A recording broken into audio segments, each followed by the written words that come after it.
بيراميدز اقوى من الزمالك. زي ما سمعت كده، بيراميدز اقوى من الزمالك. تمام. هو ده الكلام اللي لازم يتقال. اصل بتفرج على اعلاميين كده يقول لك ايه، يقول لك لا الزمالك اقوى من بيراميدز، وتلاقيه خايف قوي. يا ابني في بيراميدز اقوى من الزمالك، يعني هي الارقام بتقول كده. الارقام بتقول كده، بيراميدز اقوى من الزمالك. ايه خايف ليه؟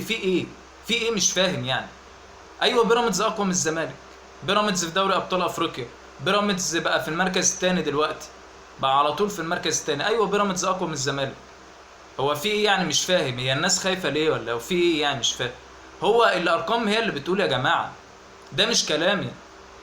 اتفرجوا على جدول الدوري، اتفرج على الاحصائيات بتاعه النادي. هو بيراميدز اقوى من الزمالك. يعني بسيطه جدا.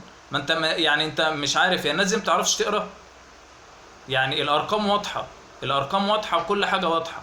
فبيراميدز اقوى من الزمالك. ما تقعدوش بقى تقعدوا تهروا كتير.